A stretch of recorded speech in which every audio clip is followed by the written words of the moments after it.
living with us. We ain't got no living.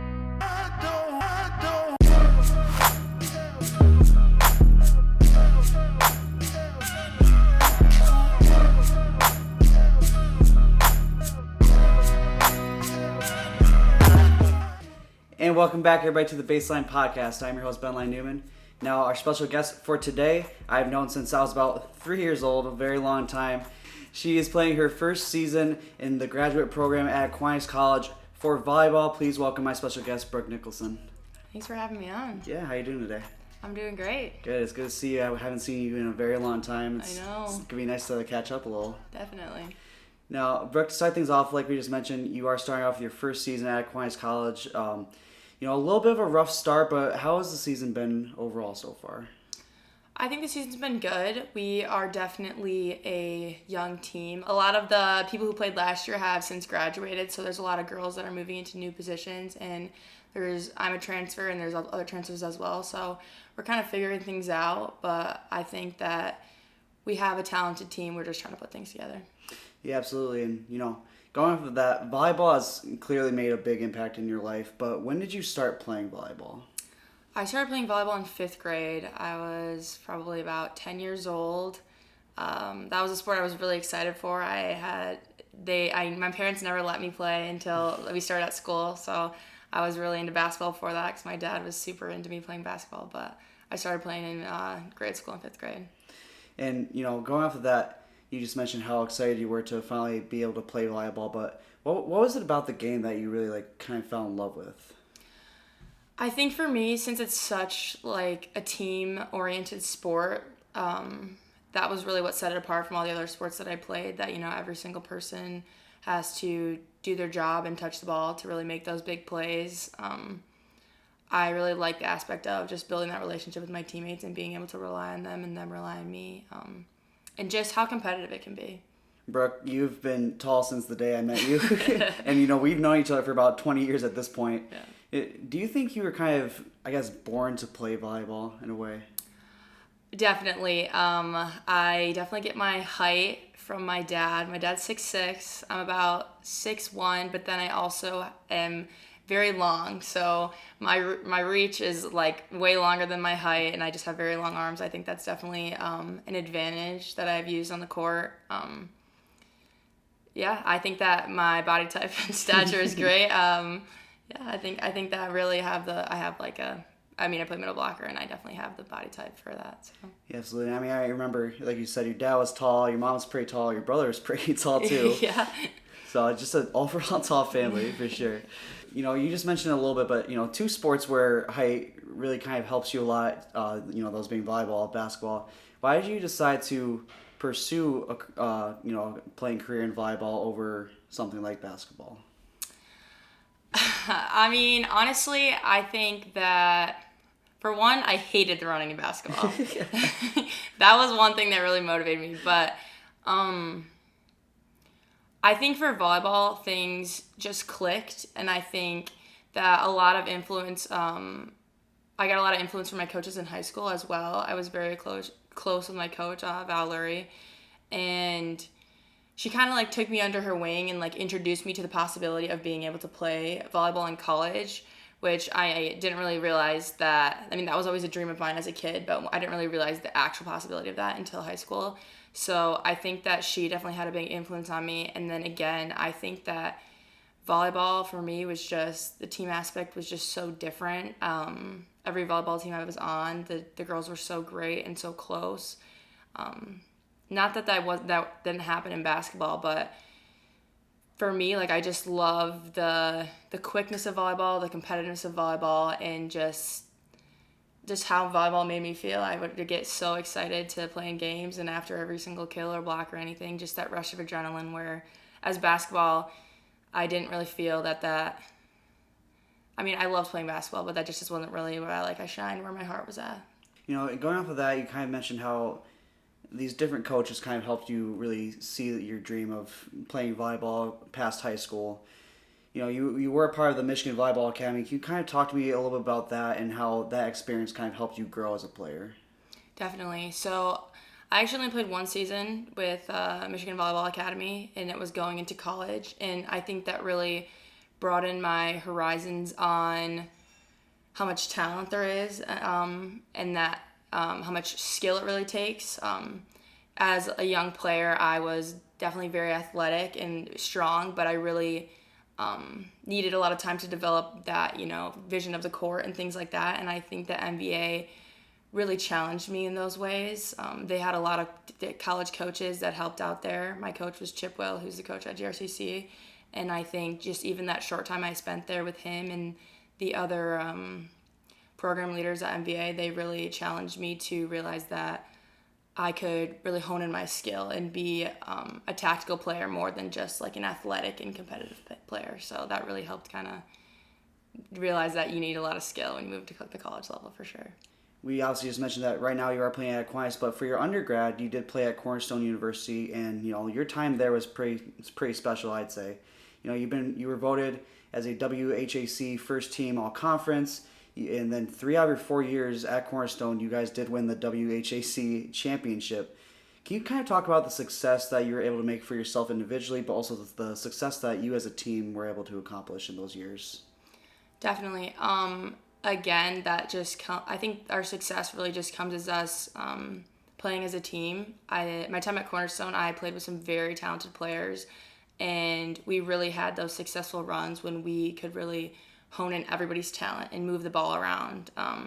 So I think that my time at Cornerstone was really special because the ball wasn't really going to 1 or 2 players. There was options to move it around, and I think that's what made us successful as a team. Everybody was willing to put their strengths forward to do whatever's best for the team, whether that be you being a star on the team or a practice player. I think everybody had the same kind of mentality there, and I think that individually that pushed me to do the same, really mature as a player and realize that while I love the way volleyball makes me feel and being successful at volleyball, it's not just about that, The accolades are great and getting all those awards and stuff were awesome and I really appreciate them. But at the end of the day, I wanted my team to win and I wanted to have a good relationship with my teammates, and I definitely had a great experience at Cornerstone with the volleyball team, and some of my best friends were in my class there, so I really appreciated my time there. Someone as tall as you playing middle hitter, you have one of the more important roles on the court. Can you kind of talk about the skill that's needed to be so successful at kills and blocks and just different things like that?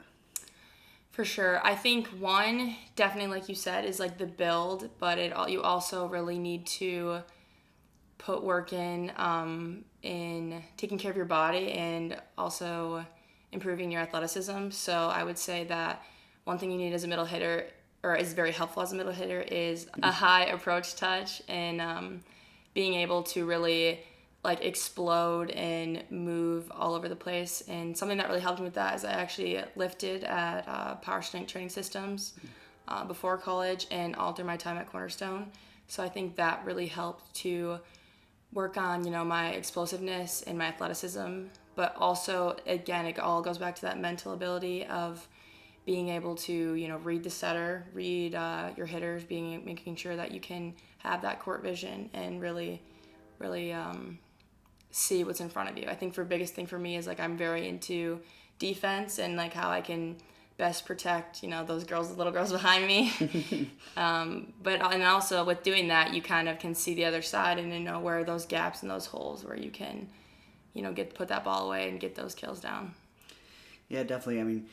For those who don't know what power strength is, it was very popular at Catholic Central for sure. Definitely. A lot of people in our class especially did power strength, and it helped a lot of athletes, I think. Mm-hmm.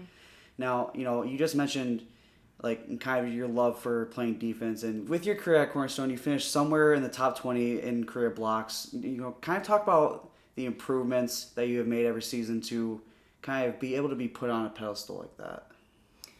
Yeah, so again, some of that was, I think, just natural ability that my coaches did see in high school. And really from an early age, we focused on, what my footwork was looking like and how I can make quick mental decisions. Just the biggest thing with being a blocker is just being able to read the other team and really make those quick decisions and control your body. So again, just making sure that I am like physically ready for that, and also being like mentally disciplined. You know, you're not going to get every single block, but if you have that competitiveness and like that desire to really like I want to stop them so bad, I think that really helps me. So Kind of going off of that, like we mentioned earlier, you and the team at Cornerstone won the WHAC championship in 2017, 2018, and 2020. What has it meant to you to be able to really have helped lead such a successful program in these last few years? Oh, it's been everything. Coming in as a freshman right away, those upperclassmen and those seniors were so great to me and really kind of led the way as to what it looks like to be like a disciplined player and a good teammate, and being able to feel like I then like fulfilled those roles and helped my team in those ways, not only like on the court but off the court, just in a personal relationship. I think is what really made us successful, is that we had good leaders who had a good head on their shoulders and really cared about each other overall. And I think that's just what makes a good team, and that's the most successful teams I've been on have really just cared about each other and pushed themselves to the limits.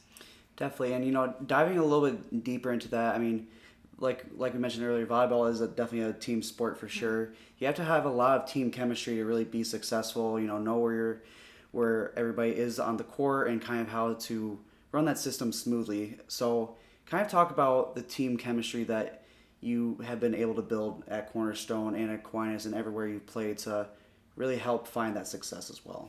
For sure. I think some of it is definitely coach-led. So my coach for the first 2 years of Cornerstone was Ryan Campbell, who is my coach now at Aquinas.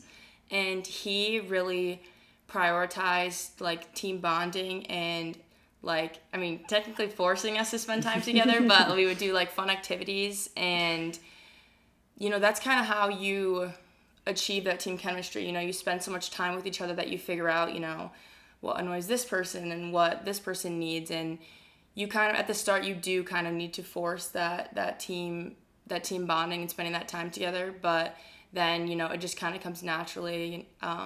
We would do our homework together in the library as a team. I was actually just doing homework with some of my new teammates yesterday in the library. So you just kind of go through the same struggles and routines. So I think that is another thing that kind of bonds you together. There's people that you can relate to, and also people that can help you. Make sure you're staying on task, make sure you're getting your sleep, eating good, all that good stuff that you need to do. Like just people to hold you accountable, and people that really understand what you're going through because they're in the same situation as you. Going off of that, this might be kind of a similar answer, but whether it be the championships, the success, the teammates, what have been some of your favorite moments in your undergraduate career? Ooh. One of my favorite moments in my undergraduate career was we went to the final side of nationals my freshman year, and I didn't play a second, but it was just great to see like that I could be a part of something at such a high competitive level, and to see like the competition at the national level within the NAI, like that was just insane. But also I would say like those team bonding moments, we did like trips to California, we did a trip to the Upper Peninsula where we were playing, but we also were doing fun things together. And I think those are my favorite moments when we're traveling places, whether it's for a tournament or whatever, where I'm getting to play volleyball, but I'm also getting to hang out with like my friends, and we get to mess around and like be stupid and but also, and do our homework, all that stuff. But the important stuff. I think just my favorite part of undergrad was building those relationships, like while getting to play volleyball. Like as cheesy as it sounds, that really was my favorite part. Yeah, absolutely. Now, like we mentioned a little bit before, we've known each other for a long time, but before your time at Aquinas, before your time at Cornerstone, you did play 3 years of varsity on Catholic Central. How do you think playing at CC kind of helped develop you into the player you are today? I think it definitely gave me an early start. Being a younger kid on varsity is challenging, definitely, because especially when I was that age, I was tall and kind of athletic, but I think you're still kind of growing into yourself. You're kind of a little clumsy and like going around. So I think that really kind of helped me realize how to control my body and how to be athletic in that sense. but I also think that it really, my time at CC gave me something to strive for. I wanted to perform well in the classroom and in, volleyball along with all my sports. Just, we really had that mindset of striving for like success and excellence. And I really think that is something that I still have in me today. I was really motivated by not only my coaches, but like the teachers at CC, and people were very supportive about my athletics. So I think that was something that really helped me, even just move on to the next level, realize that I did have potential, whether I wanted to play sports or anything I wanted to do. Brooke, you were born and raised in Grand Rapids. You've been in Grand Rapids your entire life at this point. So, what made you decide to stay in Grand Rapids and play at the next level at Cornerstone, and even going off of that, play at Aquinas as well? I wanted to stay close to home, honestly, because my family, and my friends. I loved being able to play in a game and see, my mom and my dad and my grandma, my brother in the stands every time, and it was just nice to have that extra support system. Like I said, like my teammates and my coaches and everyone has been great, but sometimes you do need that downtime. So I like to be close to home, because if I, need to go home and just like decompress, I could do that. Or if I needed something, like my mom was always there, just a quick drive away. So I think my support system within my family, but also I loved Grand Rapids. I loved the atmosphere. I like the seasons of Michigan.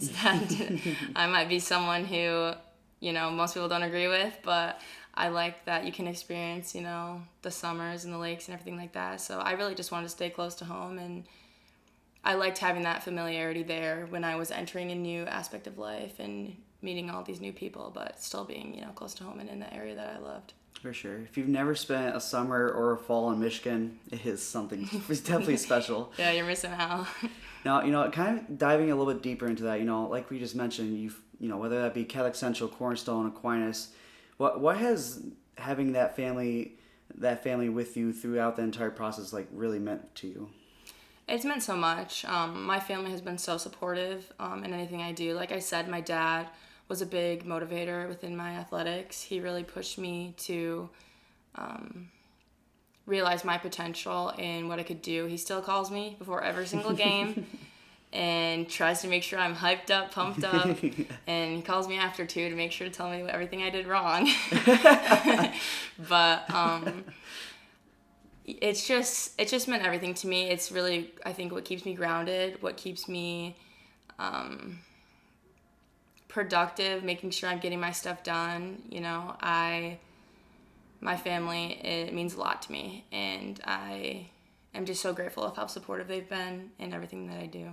Even in those tough losses and everything like that, they're still there. So that's awesome. Following your time at Cornerstone, you did decide to pursue a master's in clinical mental health counseling at Aquinas College. But what made you decide to really continue your playing career this time at Aquinas? Yeah, so we went to school right by Aquinas, and growing up, I spent a lot of time there. I really kind of just admired the campus and like thought the people that went there were so cool. So I think one thing that was always kind of in the back of my mind, that I may go to Aquinas, but one of the big factors was Coach Ryan Campbell. He had reached out to me saying that he would love for me to come play with the team and everything like that. So for one, I really liked his coaching style and how he is very direct and pushes his players to be the best that they can. And then when I visited, I loved the girls right away. I felt instant connection. And it was like, if I was going to go back to school, there was that kind of more of that family close aspect that I was looking for to kind of support me through that. So I was excited to enter in that and make those new friends and connections while being able to, continue my education.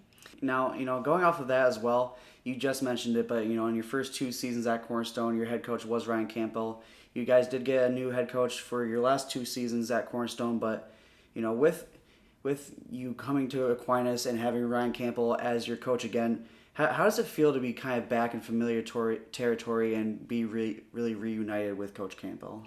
It feels great. I think Coach Campbell is someone who really looks for athletic players and players who have a lot of ability to develop. And I think that is something that, I strive to be as an individual, but also something that I like to have in my teammates.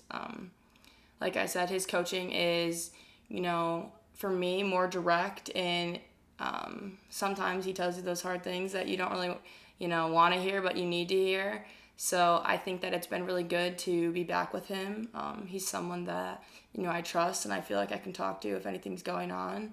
So, that was definitely a convincing factor to be back with him. And I really am happy to be back with him and kind of in that same team atmosphere mindset that I feel like we had before. So, he wants to win and I want to win. And I think that our, personalities align well. And he is, someone I, look up to and enjoy being coached by. Going off of that a little bit, Aquinas and Cornerstone, they are in the same athletic conference. So how excited are you to, at some point this season go back and play your alma mater? I'm very excited. It definitely, even though I go to Aquinas now, I still get the Cornerstone jokes, and I get old teammates talking a little trash. So I am very excited to, go back and, play them and see who comes out on top. I'm excited for that competitive atmosphere. When we play Cornerstone, one of the nights is actually like our 90s night, which is our biggest game of the year. So I'm excited for that, electricity in the gym, and to kind of reunite with some of those old teammates and see how they've developed over these past years that I've been out. So I'm very excited for that, and I think that they are as well. I bet. Now, Brooke, in a sport like volleyball, especially with the position that you play as mid-hitter, you have to really have a good vertical jump to be able to be successful at that position. What kind of drills or workouts do you try to do with the team to really try to develop that solid jump? Well, we do currently we're doing in-season lifts. We do 2 lifts per week that are Power Strength makes them. We do them in-house at Aquinas, but okay. Power Strength does make those lifts. And I also just think that getting a lot of reps in practice helps with that. We do a lot of hitters versus blockers drills, and a lot of working on finding that ball, working on overpass drills, everything like that. There's sections of practice where like specifically middles are taken to the side, and we work on all those sorts of things. And I also think that with that, like for me, recovery has been a really big thing. I have like tendonitis in my knees and like lots of stuff going on. So I think that just making sure that I'm getting those lifts in and like being strong, but also taking care of my body after has really helped me to be at my best shape physically and really improve my vertical. So. Now, for a lot of athletes, music is very important. So, when you're getting prepared for a game, what kind of music do you listen to get yourself kind of in the zone and ready to play? For sure. Every time I am driving to school, my teammates now are a little bit younger than me, so they make fun of me, but I'm a big fan of like hits of the 2000s. Okay. That is really like what gets me going, and I think that has something to do with my dad. My dad, we used to have those Now CDs. Now this is what I call music, and he would play all those hits, whatever, when I was going to games as a kid. So I still think that those like hits of the 2000s really get me going, and then once I get to the locker room, it's more like current stuff of anything pop or rap that I just really like has like good energy to it. I think just gets us going. So, but hits of 2000s is really where my heart's at. Shout out T-Pain. Yeah, for sure.